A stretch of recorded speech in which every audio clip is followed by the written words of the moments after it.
We live in a world that says my achievements determine my worth, where my following determines my influence, where finding myself means finding fulfillment.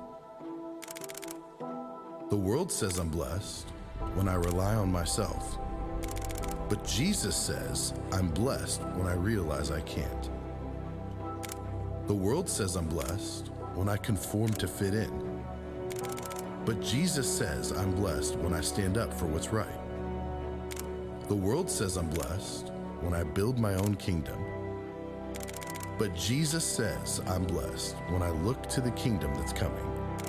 A kingdom where those who mourn will be comforted, where the merciful are shown mercy, where the meek will be made strong. A kingdom that will turn this world upside down. Well, we are in another election cycle, are we not? And the thing I love about the election cycle is that it's a time where our country unites, right? We all come together, you know, we agree on everything, and opinions are laid aside, and we all kind of just behold and take on what it really truly means to be an American, right? That's what happens during the election cycle. No, that's not what happens, okay? But there is something I do like about this cycle, and it's the end of it.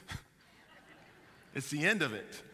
And what I like about the end of it, and I know sometimes it's depending on, you know, if the person you wanted in the office is actually in the office, but regardless, I love the inauguration. I love the ceremony of it. I love what it is supposed to represent. I like the pomp and circumstance of it. I love it. I really do. And it's like one of those things that it's the closest thing that we kind of get to a coronation as a country. You know, we're not a monarchy, but it's that time when we hold up our leader, and our leader gets to the newly elected leader or elected leader at that time. It gets to address the people, and there's usually a script to it, right? There's always a script of some type of unifying message, pointing to who we are. Also, this idea of the values that make up who we are, that the values that we all hold, that the person in office is going to continue to perpetuate. There's always some link also during that talk from past to our present, and then what's going to position us for the future. And when I think about the inauguration and kind of that happening, it makes me think about the series that we're in. When we're looking at the Sermon on the Mount, specifically the Beatitudes, you know, we started this series called Upside Down last week, and you have Jesus coming on the scene in the book of Matthew, and he's beginning his earthly ministry. He has just begun his earthly ministry. All right, and Matthew's, it's written primarily to the Jew. So in the Jewish mind, you know, there's continuity here. There's continuity to this person, this king, this Messiah, the one that would rule, that the one who was promised, this one to come was coming into the world to rule, to be king. And Jesus comes on the scene and says, I am he. I'm the king. And the thing with kings is that kings have kingdoms. They rule over stuff. And when we look at the Sermon on the Mount, and specifically the Beatitudes, it's Jesus setting up, this is who I am. This is what the kingdom is like.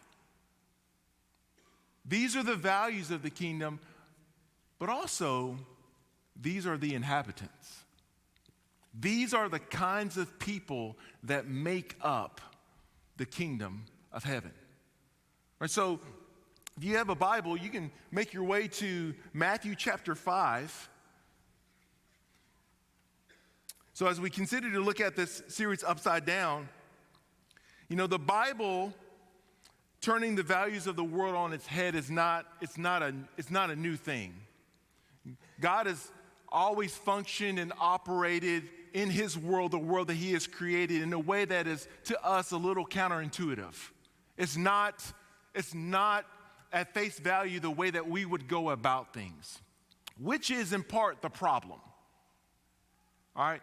And the way that he's ruling and how he's ushering in his kingdom is going to be quite different. He is going to turn things on its head. That is the point. That the world is so lopsided. It is so far from its intent, the original intent, that the only alternative is for the king to arrive and to turn it on its head. All right, so we're in Matthew chapter 5. We're going to look at verses, we're going to read through verses 1 through 12 here. We're going to focus on verse 4 today. And this is what this is how it reads. It says, seeing the crowds, he went up on the mountain. And when he sat down, his disciples came to him. And he opened his mouth and he taught them, saying, and here he goes. Here's his inaugural speech. So he says, blessed are the poor in spirit, for theirs is the kingdom of heaven. Blessed are those who mourn, for they shall be comforted. Blessed are the meek, for they shall inherit the earth. Blessed are those who hunger and thirst for righteousness, for they will be satisfied. Blessed are the merciful, for they shall receive mercy. Blessed are the pure in heart, for they shall see God. Blessed are the peacemakers, for they shall be called sons of God. Blessed are those who are persecuted for righteousness' sake, for theirs is the kingdom of heaven.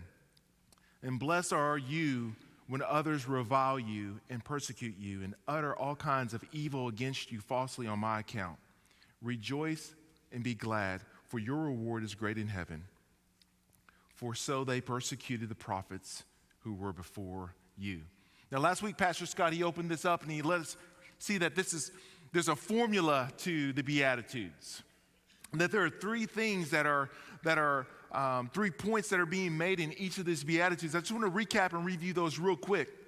And when out of all of these 8 character traits, they all identify who the followers of Jesus are. They all identify the true follower of Jesus. So when we read these Beatitudes, he's not talking about varsity Christians, leaders in ministry or pastors or super Christians. This is par for the course. This is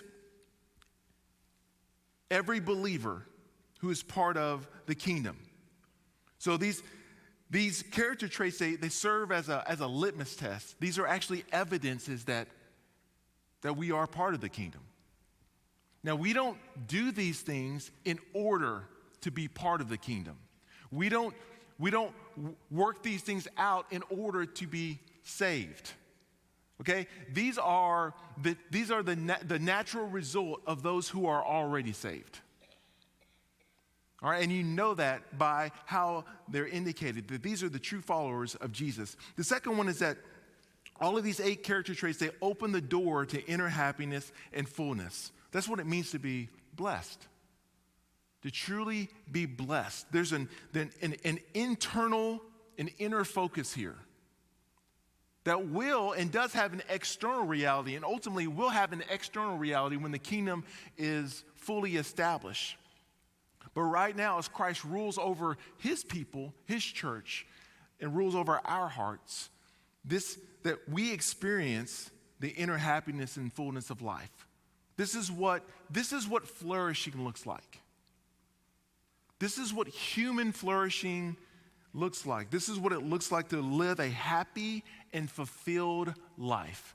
Not just happy in terms of everything's a celebration, even though we celebrate things in life. But it understands that we can extract all that there is out of life. Everything that is meaningful that we're supposed to be impacted by in life, we have the capacity to do so.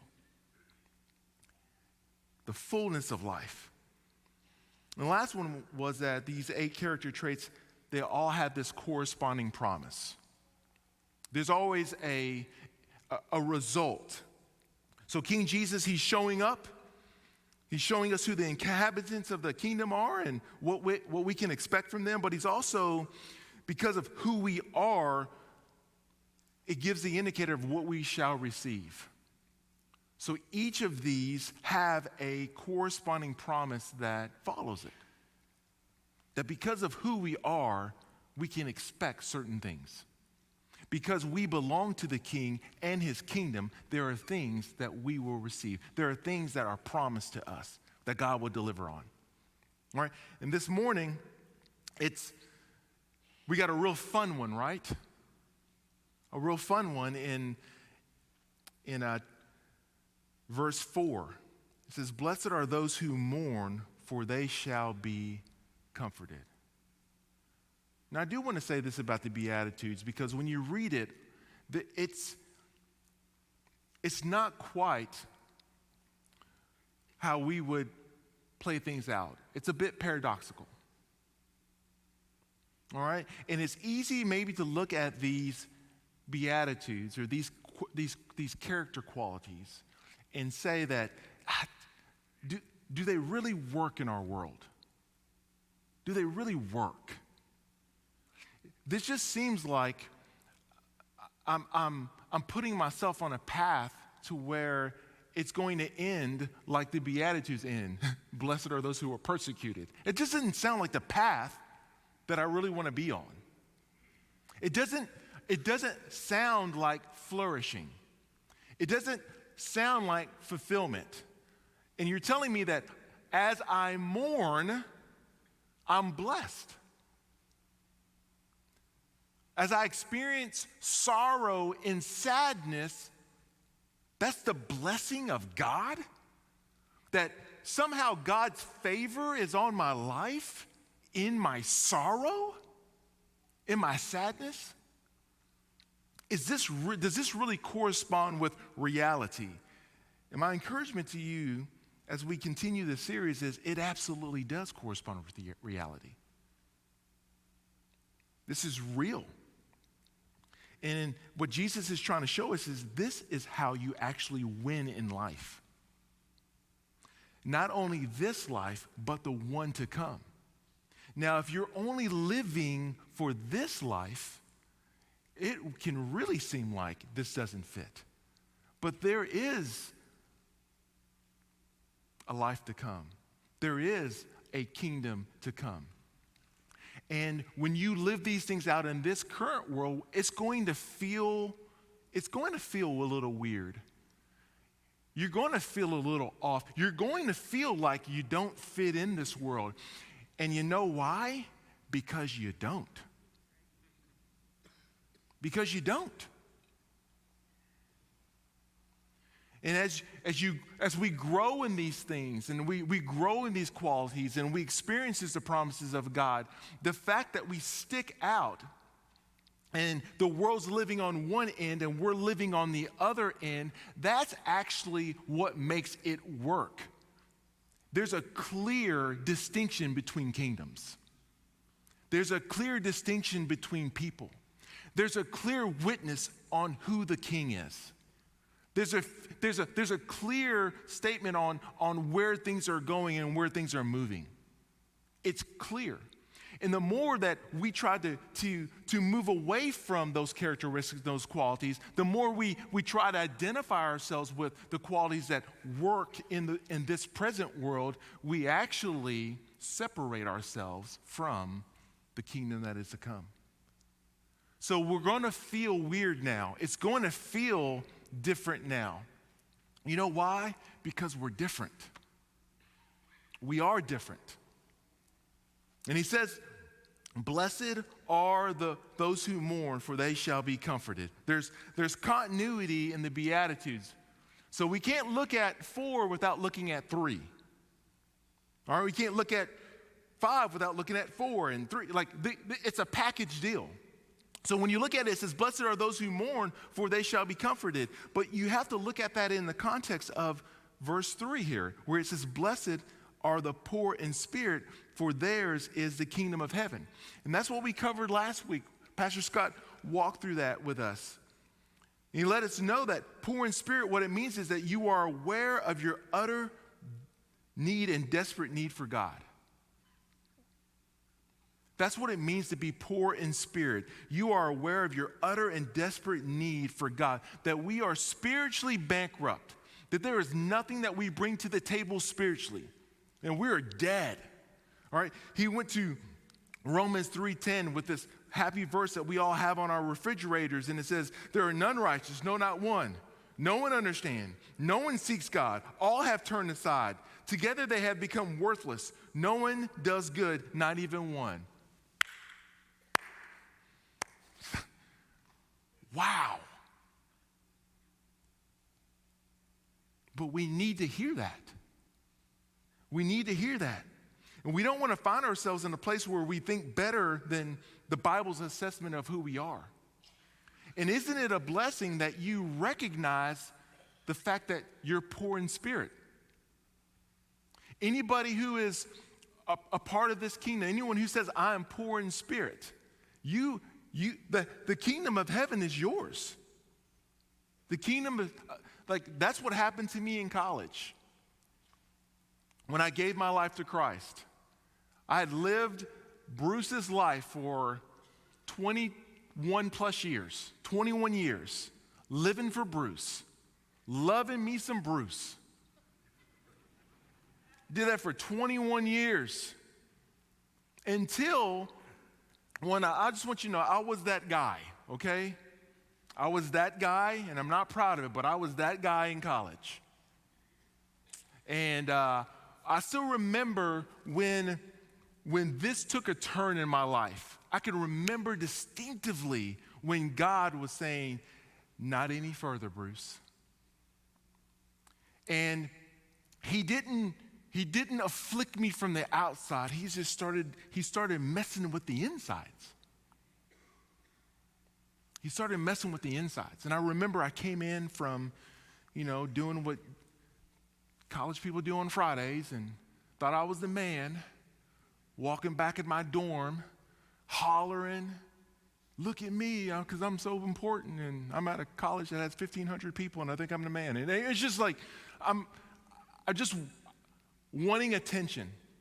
And I'll never forget, I'm walking down the hallway, and I'm on this high of life, feeling so good about some Bruce, right? And my buddy Jeremy was popping some popcorn. And Jeremy was a Christian. Jeremy was a believer. And Jeremy, man, he was a friend of mine, a good friend of mine. But Jeremy didn't do the things Bruce did. But I respected Jeremy. I loved Jeremy, and I knew Jeremy loved me. And I remember Jeremy had seen me in that condition multiple times in my life. But something that night was so different. I walked in, I'm thinking I'm the man.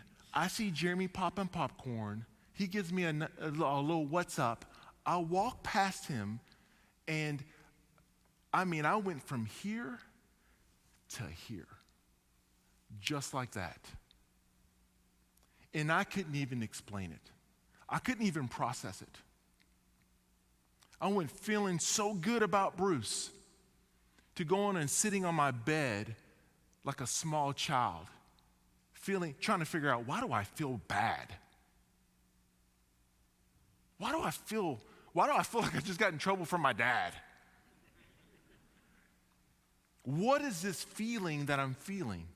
Now, I couldn't articulate it then, but really what I was feeling is I was feeling ashamed of my sin. The shame turned into me mourning for my sin. Me feeling bad about what I should feel bad about. And I remember a guy told me one time, it's like, if you can do wrong and not feel wrong, then something's wrong.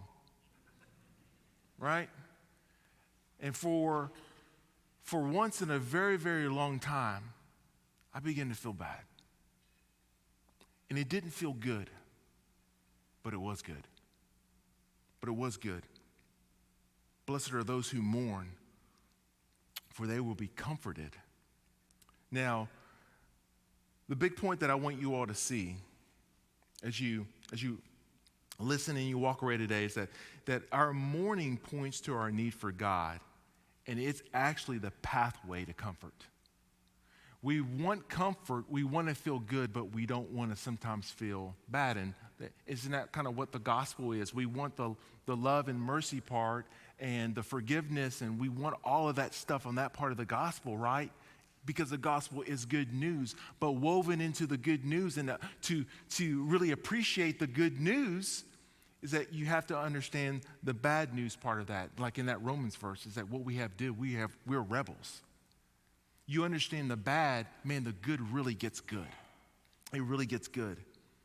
So that's the type of mourning that is being talked about here. It's not in its natural context talking about just that we are sad about stuff. Even though that's common to all of us. Even though it doesn't matter if you're a follower of Christ or not a follower of Christ, we all are well acquainted with what it means to feel bad and to feel sad and to experience what sin does in the world, what living in a broken and fallen world feels like. We've all experienced what that feels like and what that's like. If there's full agreement across all of humanity, it is that there's something wrong with the world. And we've all been hurt by it.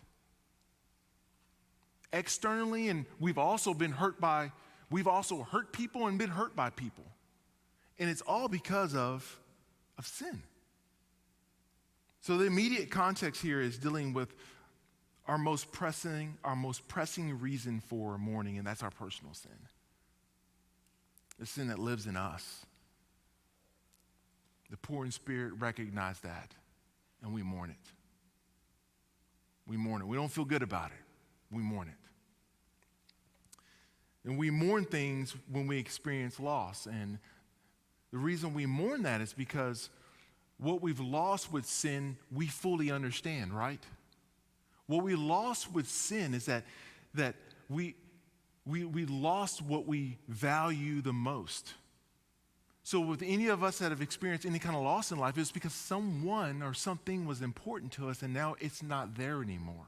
They're not there anymore. We don't have it anymore. Something's missing. Now, the follower of Jesus, we know what was missing. We know what got in the way. We know that sin was completely the barrier to us experiencing all the joy and the fulfillment that we now have found in God through Christ. We know that. What we lost was our relationship with God. And what was the thing that separated us from Him was our sin. That's why we mourn. That's why we mourn. But what's the goal of mourning? Is it just that we feel bad? No, that's not the goal. The goal is that we would complete the loop. That we would complete the loop on our mourning, that we just would not just soak in that we would complete the loop in this way. And this is what 2 Corinthians 7 says, 6 through 10. Let me read this. And it says that, but God who comforts the downcast comforted us by the coming of Titus, and not only by his coming, but also by the comfort with which he was comforted by you, as he told us of your longing and of your mourning. This is Paul in his writings to the church at Corinth. And you know what? The church of Corinth was a special kind of jacked up, right? And he had some not so nice things that needed to be said that they needed to hear. But it wasn't just so to pierce them and to give them zingers and to make them feel bad. That wasn't the intent. That's not the full intent. And he's going to let us know what this was the motive, right? He goes, he told us of your longing, of your mourning, and your zeal for me, so that I rejoice still more. For even if I made you grieve with my letter, I do not regret it, though I did regret it. For I see that the letter grieved you, though only for a while. As it is, I rejoice, not because you were grieved, but because you were grieved into repenting. And down in verse 10, what he says, for godly grief produces a repentance that leads to salvation without regret, whereas worldly grief produces death. He says, I'm so grateful that you weren't just sad about what you did. You were sad and mourned the thing that causes what you did. And you turned from it. And now, what's yours? Now, what have you opened the pathway for?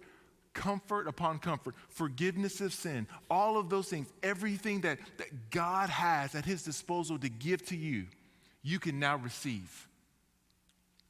You can now receive those things. You have to complete the loop. Even in your grief and mourning, even in all of that, it ultimately isn't about us. We feel it. We soak in it. We hate it. It makes us not feel very good, but ultimately, it's not about us. Ultimately, what is God doing? Remember, he's wanting to use our mourning to point us to our need for him so that he can comfort us. Not that we comfort ourselves. We want to comfort ourselves at times, and we have all of these counterfeit comforts that we use.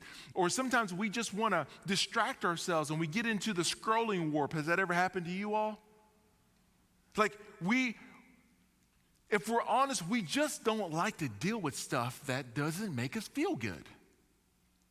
By nature, we avoid. But what mourning is not passive. Mourning is not just a sense of like, I'm going to let time heal this, or I'm going to let time take its course, as if we have a chronological problem. It's a theological one, and we need God to come into that. Mourning is active. It's not passive.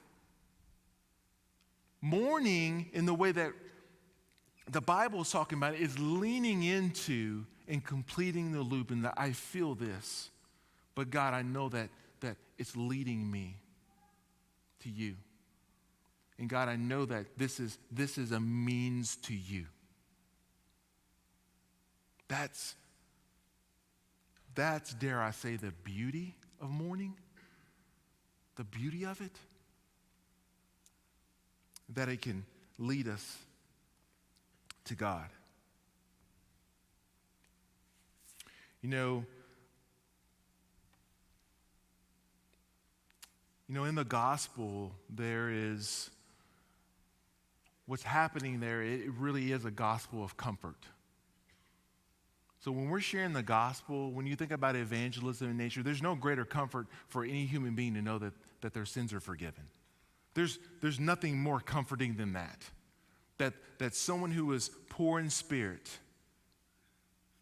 now we have the kingdom of heaven now because of what Christ has done and what he's accomplished on our behalf. And there's no greater comfort that anyone can experience than the fact that the weight of one's sin that separated them from God has now been taken off of them and put on another. And that you are now restored and reconciled back to the God who made you for himself. You can't trump that. That's the greatest comfort that we can receive. But in that, once we've received that comfort, what do we now become? Once the gospel got to us, in a sense, we become evangelists of our own, right? We're sharing this message of comfort for people because we want people to experience the very comfort that we have experienced.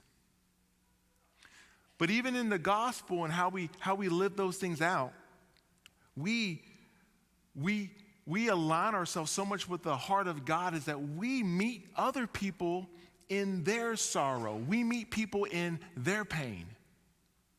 People who are hurting, God found us, now we go find people. Like we're under his rule. We're under the value and the ethic of that king, and that now we share his heart and we do the same thing.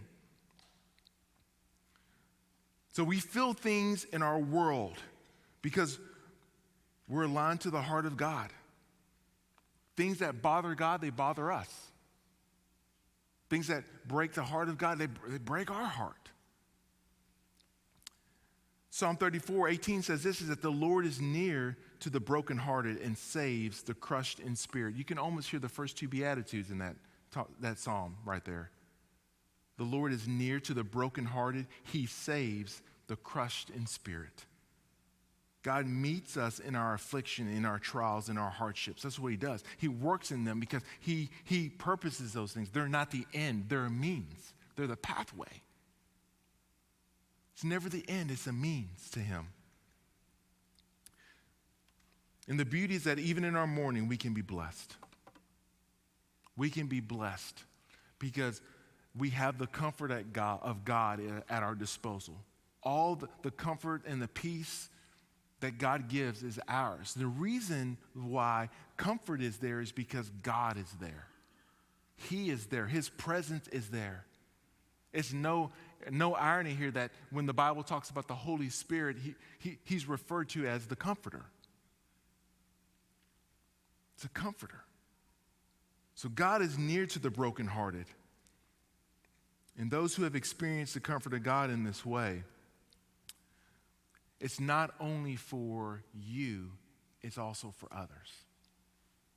And that's what we call a testimony. That's what a testimony is. We point people to what God has done in our lives.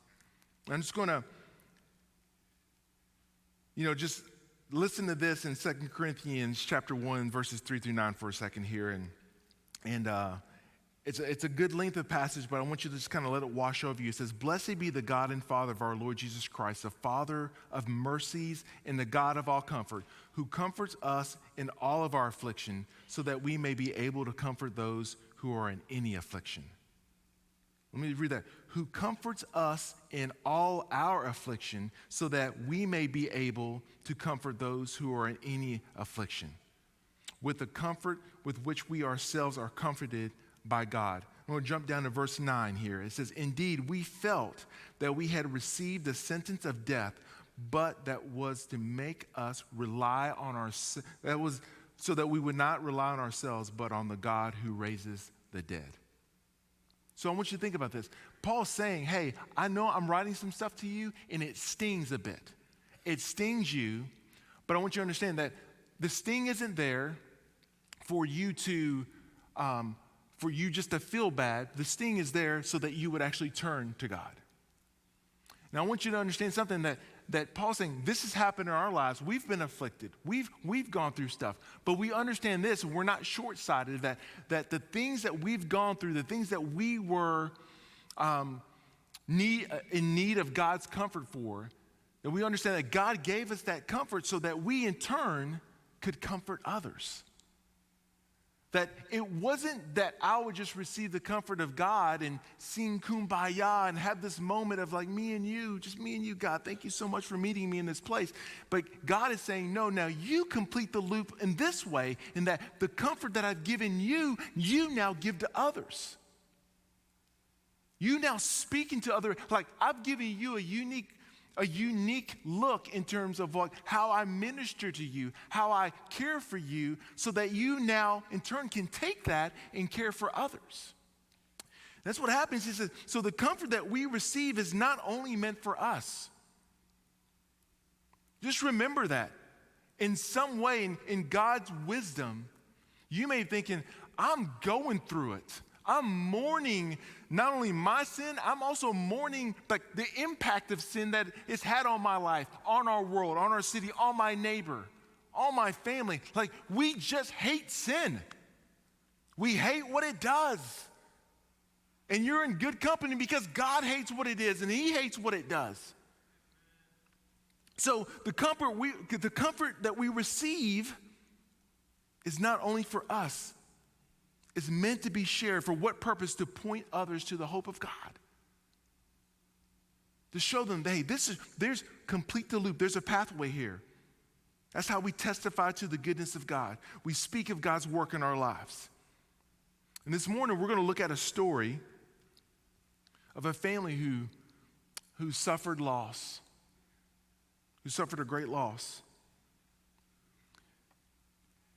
And this family, they went where you're going to see, we're gonna show you this in a video here in a little bit, but what you're gonna see is a family working through, mourning through, going through that process with hope, with the gospel in view.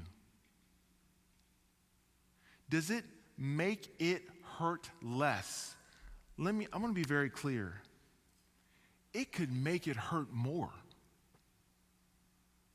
Mourning could very well make it, you might get every bit of it. But this is the beauty of it. Comfort is there. The comfort of God is there. So you're going to see a family who worked through a hard time, and let me just say this, is that as you watch this and you're hearing their story with a room this size and the people in here, there's no doubt in my mind that their story is going to be a lot of your stories.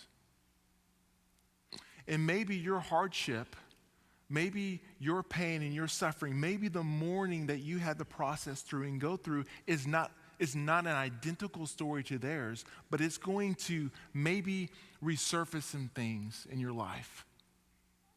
It may open a wound.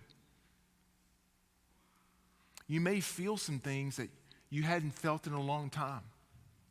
It may be a reminder that, man, maybe I didn't deal with it fully.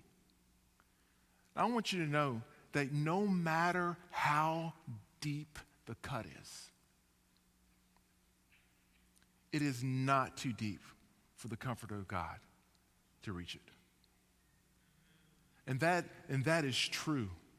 And that is his promise to us. Blessed are you who mourn. Mourn. Know the blessing of God, because you know why? The comfort of God is right there, ready to be given and for us to receive. And this is ultimately our hope, right? Our hope is going back to our next series, the series that we just had on heaven. And this is our ultimate hope, right? Is that he will wipe every tear from our eyes.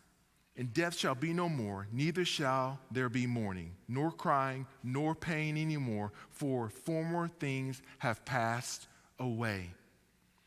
But until that day, until then, may our mourning continue to point to the need that we have for God. And may we see it as a pathway to the comfort that we can receive and the comfort that he's willing to give. He's willing to give. That comfort comes because of who he is. And our hope is this, is that even though we grieve in this world, and we grieve now, and we mourn now, and we hate sin now, it's not the end. It's not the end. That's right.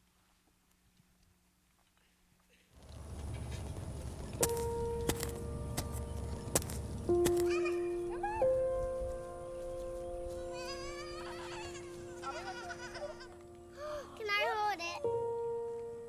Okra. Can you say okra? Can we eat it tonight? Let's wait until we have. Yeah, from day one, like just the best mother. I was terrified when we brought Ada home from the hospital. Do you remember what I was doing? I was sobbing in her rocking chair. Yeah, I do. Because I was so thankful I know. that we had gotten there. But everything just comes so natural. Little things like how much allergy medicine does she get? You even have to look at labels on things. You know exactly what to do, what they need. That's always just blown me away because I just don't have a clue sometimes. We had our two lovely, wonderful girls whom we adore. And my heart was kind of like, one more. On January 5th, took that test, and there it was. Let's see, I was fishing. Mm-hmm. And you texted me, but then you said you were pregnant. And I knew it, though. I could tell. Were you nervous at all? No, I don't think so. I didn't think it would take the turn that it did. And then on February 29th, a day that is not even supposed to be on the calendar. Doesn't deserve a calendar day. Yeah. That was a rough day. We go in for, it was supposed to be 12 weeks. And prior to that appointment, I had this internal feeling that something was wrong. We had seen the baby's heart. The doctor even told us, yeah, there's like a 1% chance of loss now. So I was having another ultrasound. And as soon as the picture came on the screen, I knew something was wrong. There was just this stillness on the screen. I just kind of gently, is the baby's heart beating? She said, I'm not finding one.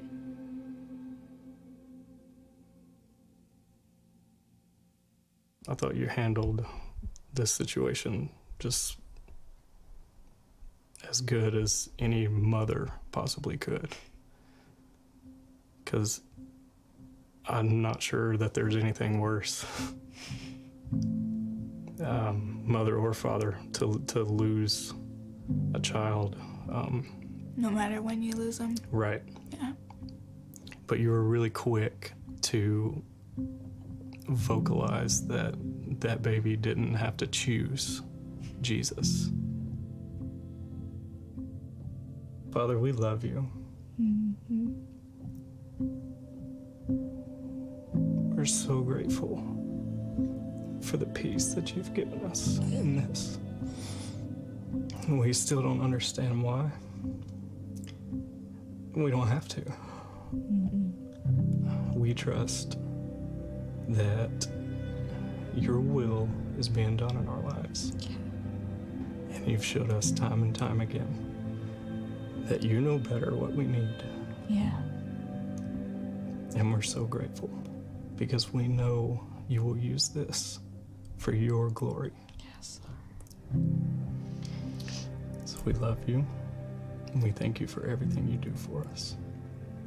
Most of all, we thank you for sending your son to die on that cross for our sins, so that we all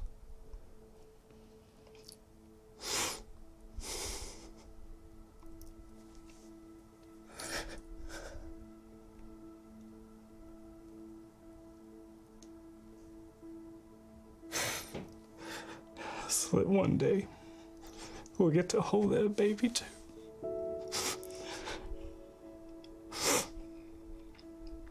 That'll be a good day.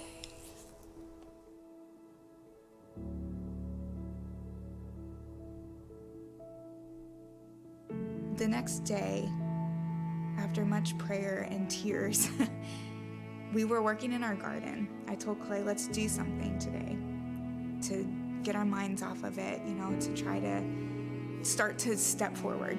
Because I told the Lord, I don't want to stay here. This isn't our story. This isn't it. This sadness and grief is awful. It was awful. But I don't want to stay there. I don't have to stay sad because my baby is with Jesus. Those two, my earth-living children, I want to be in his arms one day too, in heaven. Now it's the joy of motherhood, of making sure that those two children will see a mom that is joyful. We'll see a mom that has the assurance that, yes, we lost, that we grieve, that we have suffering. But that's not the end.